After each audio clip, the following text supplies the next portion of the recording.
जय हिंद साथियों, एक बार फिर से बहुत बहुत स्वागत है आप सभी मेरे प्यारे साथियों का बीए सेमेस्टर वाला में। साथियों, आज की इस क्लास में कवर करेंगे जो दीनदयाल उपाध्याय गोरखपुर विश्वविद्यालय में पेपर हुआ है पॉलिटिकल साइंस का। पेपर का नाम है इंटरनेशनल रिलेशंस। पेपर कोड है POL 307। दोस्तों, यदि आप अदर विश्वविद्यालय के हैं, भारत के किसी भी राज्य से हैं, तो आप इस क्लास को अटेंड कर सकते हैं यदि 6 सेमेस्टर में आपका सब्जेक्ट है पॉलिटिकल साइंस। तो ठीक है, चले स्टार्ट करते हैं। जो बच्चे हैं दीनदयाल उपाध्याय गोरखपुर विश्वविद्यालय के, देखेंगे साथियों आपके कितने प्रश्न सही हुए हैं। ठीक है, कमेंट बॉक्स में कमेंट जरूर करिएगा। इसमें पहला प्रश्न आपका पूछा था साथियों, अंतर्राष्ट्रीय राजनीति के यथार्थवादी सिद्धांत के मूल मूल्य क्या हैं। तो साथियों पहले का ऑप्शन नंबर डी करेक्ट था आपका। ठीक है, सभी राष्ट्रीय सुरक्षा, राज्य का अस्तित्व और राज्य की संप्रभुता, ये सभी। ठीक है, चले। पेपर का क्वालिटी थोड़ा अच्छा नहीं है, फिर भी आप लोग मैनेज करिएगा। दूसरा प्रश्न आपका पूछा था, यथार्थवादी परंपरा किसके माध्यम से शक्ति एवं सुरक्षा हासिल पर केंद्रित है। तो दोस्तों इसका ऑप्शन नंबर डी था, सैन्य यानी सेना। देखिए जितने भी मैंने मॉडल पेपर कराए थे सभी से प्रश्न आया हुआ। ठीक है, यदि आप हमारे साथ पढ़े होंगे बीए सेमेस्टर वाला के पास, तो आपका पेपर काफ़ी शानदार गया होगा साथियों। ठीक है, चले। तीसरा प्रश्न है आपका, किसके प्रभाव में नव यथार्थवाद विकसित हुआ।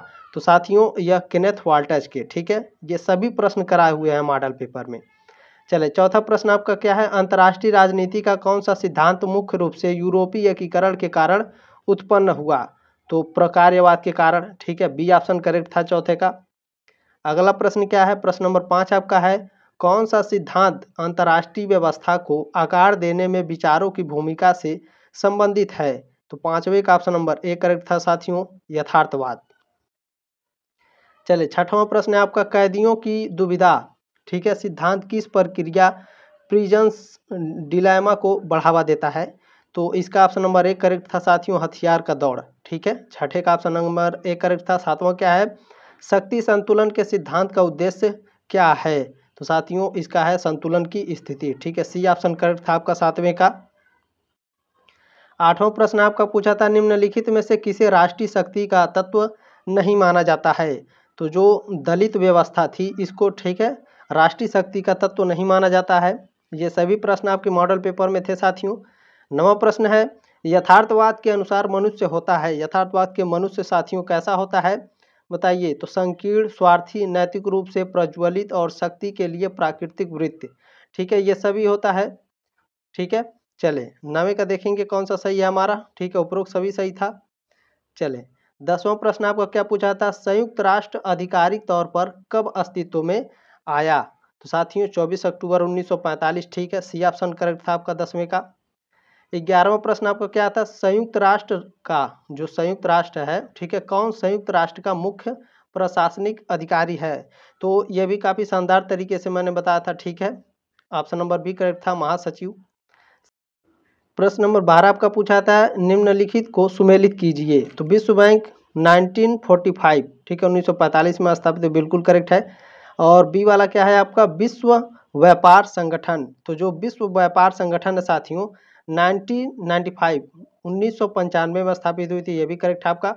रासायनिक हथियार निषेध संगठन, तो इसकी जो है साथियों यह आपका 1997 में आया था। ठीक है, ऑप्शन नंबर 2 आपका करेक्ट है, इसमें सी का 2 करेक्ट है। डी क्या है, परमाणु प्रसार संधि 1970। ठीक है, ये सभी आपने पढ़ा हुआ था साथियों।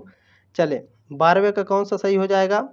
तो ऑप्शन नंबर 1 में दिया है। ठीक है, पहले का 1 है, बी का 3 है, सी का दूसरा है और डी का चौथा है। ठीक है, ये ऑप्शन करेक्ट था आपका। 13वां प्रश्न क्या है आपका, प्रथम विश्व युद्ध के कारण निम्नलिखित में से किस साम्राज्य का विघटन हुआ। तो रूस का हुआ था, सी ऑप्शन करेक्ट है आपका। चलिए, 14वां प्रश्न क्या है, शीत युद्ध के बाद पूंजीवाद का वैश्विक प्रसार का प्रभाव क्या हुआ। तो पूंजी का अधिक ध्रुवीकरण हुआ। ठीक है, 14 का सी ऑप्शन आपका करेक्ट था। प्रश्न नंबर 15 था, कौन सा संगठन अप्रैल 1949 में अस्तित्व में आया। तो 15 का सी ऑप्शन करेक्ट था साथियों, नाटो आया था। ठीक है, अभी कल क्लास मैंने कराया था आपको। वर्षा संधि का किसने नेतृत्व किया। वर्षा संधि का साथियों सोवियत संघ ने नेतृत्व किया था। 16 का डी ऑप्शन सही था। 17 नंबर प्रश्न क्या था, दोनों ध्रुवों को झटके के बाद, ठीक है, दोनों ध्रुवों को झटके के बाद शीत युद्ध किसके दौरान अपने चरमोत्कर्ष पर पहुंच गया।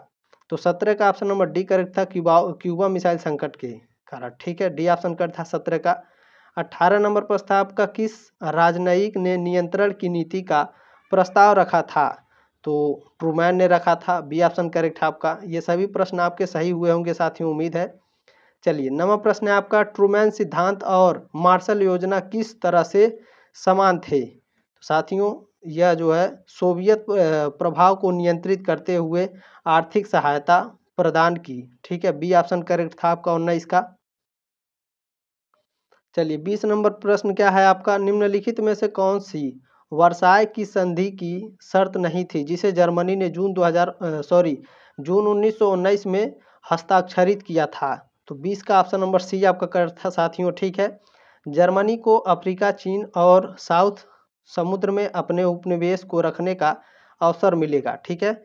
देखिए, मैं समझाते हुए नहीं चल रहा हूँ क्योंकि ये आंसर की ये आप लोग मिला लीजिएगा, ठीक है, आपके कितने प्रश्न सही हुए हैं।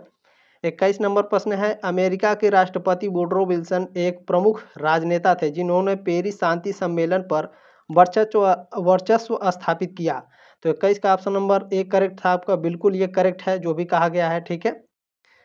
प्रश्न नंबर 22 है आपका, निम्नलिखित में से कौन सा विल्सन के 14 बिंदुओं में शामिल नहीं है? तो गोपनीय कूटनीति, ठीक है, 22 का ऑप्शन नंबर डी करेक्ट है। 23 नंबर प्रश्न आपका क्या है, अमेरिका के सीनेट में निम्नलिखित कारणों में से किसको छोड़कर विल्सन की वर्साय की संधि को स्वीकार करने से इनकार कर दिया था?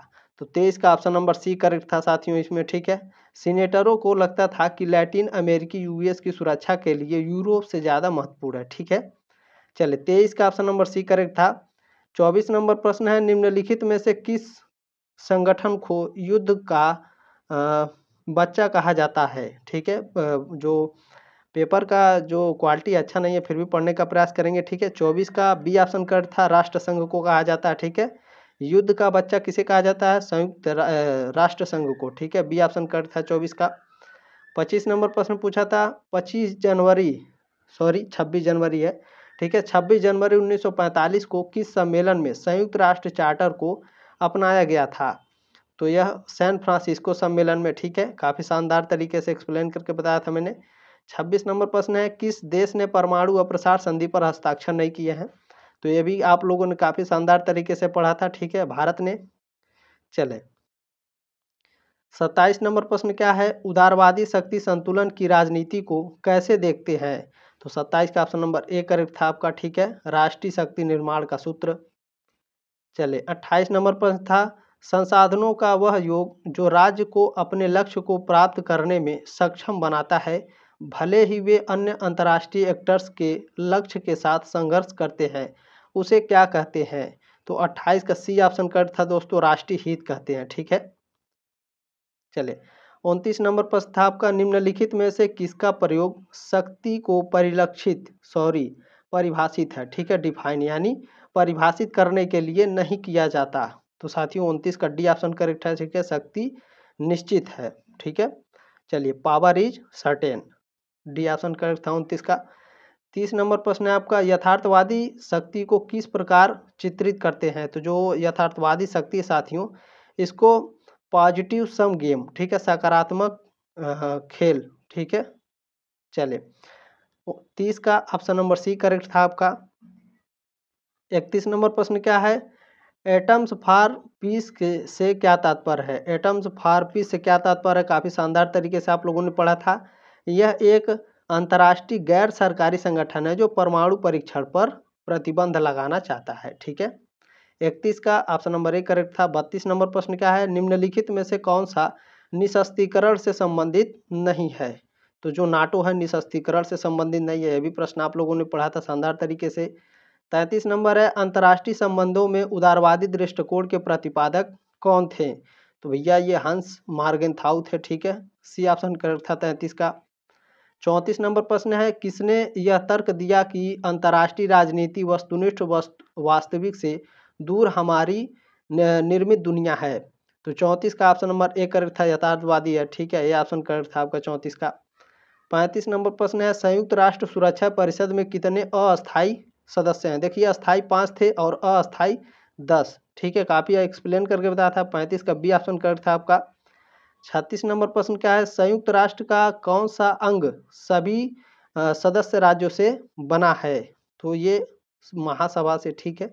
बी ऑप्शन करेक्ट था आपका, जनरल असेंबली। प्रश्न नंबर 37 है, अमेरिका ने किस वर्ष एंटी बैलिस्टिक मिसाइल संधि से अलग हुआ था? अमेरिका कब हुआ था भैया? तो 2001 में आतंकवाद के विरुद्ध युद्ध, ठीक है। बी ऑप्शन करेक्ट है 37 का। प्रश्न नंबर 38 क्या है, अंतर्राष्ट्रीय संबंधों में सिस्टम थ्योरी व्यवस्था सिद्धांत की शुरुआत किसने करी थी भैया? तो कपलान ने की थी। इसको भी काफ़ी शानदार तरीके से मैंने पढ़ाया था। 39 नंबर प्रश्न क्या है, प्रोपेगेंडा प्रचार किसका साधन है? प्रोपेगेंडा जो प्रचार है साथियों, यह आपका राष्ट्रीय हित का प्रचार है, ठीक है। और जो मैंने पेपर कराया है आपको POL 308, ठीक है, POL 308 का मैंने 2 पेपर कराया है, तो दोनों देख लीजिएगा, प्लेलिस्ट में मिलेगा, ठीक है। प्लेलिस्ट में कहाँ पर? तो प्लेलिस्ट के पेपर 2 में मिलेगा आपको, दोनों पेपर देख लीजिएगा। 40 नंबर प्रश्न आपका पूछा था, संयुक्त राष्ट्र महासभा ने शांति प्रस्ताव के लिए एकता के प्रस्ताव को अपनाया था? कब अपनाया था? 1950 में, ठीक है। ऑप्शन नंबर 1 था आपका 40 का। 41 नंबर प्रश्न पूछा था, द्वितीय विश्व युद्ध कहाँ आरंभ हुआ था? तो भैया यह यूरोप में आरंभ हुआ था, ठीक है। 41 का ये ऑप्शन करेक्ट है।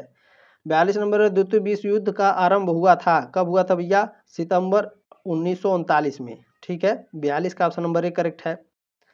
43 नंबर प्रश्न है, पहला परमाणु बम किस शहर में गिराया गया? पहले हिरोशिमा में, फिर नागासाकी में, ठीक है। तो 43 का ए ऑप्शन करेक्ट था। 44 नंबर प्रश्न क्या है भैया? 44 नंबर प्रश्न ठीक से दिखाई नहीं दे रहा है, ठीक है।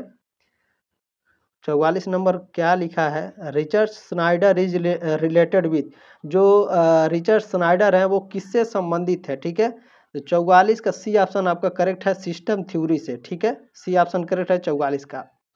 प्रश्न नंबर 45 क्या है भैया? प्रश्न नंबर 45 पे, who wrote the politics among Nations, किसने, जो बुक है ये पॉलिटिक्स एमंग नेशन, किसने लिखी थी? तो यह लिखे थे भैया मॉर्गेनथाउ, ठीक है। ये ऑप्शन करेक्ट है आपका। प्रश्न नंबर 46 क्या है, मॉर्गेनथाउ ने यथार्थवाद के कितने सिद्धांतों का उल्लेख किया है? तो 6, ठीक है। बी ऑप्शन करेक्ट है आपका।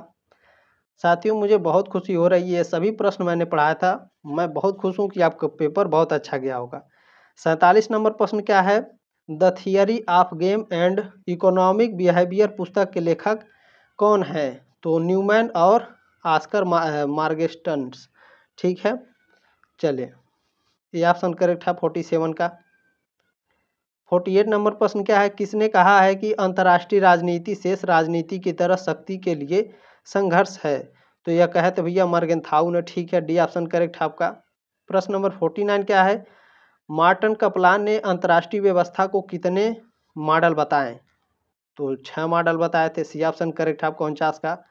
50 नंबर प्रश्न क्या पूछा था, ये भी आपने मॉडल पेपर में देखा था साथियों। द्वितीय विश्व युद्ध के बाद विश्व निम्न 2 गुटों में बट गया था, USA और USSR, ठीक है। काफ़ी शानदार तरीके से एक्सप्लेन करके बताया था। चले साथियों, जो मैंने मॉडल पेपर कराया है, ठीक है, POL 308 का, ठीक है, तो उसे ज़रूर जा कर के देख लीजिएगा आप लोग, प्लेलिस्ट में पड़ा है, ठीक है। जय हिंद, जय भारत।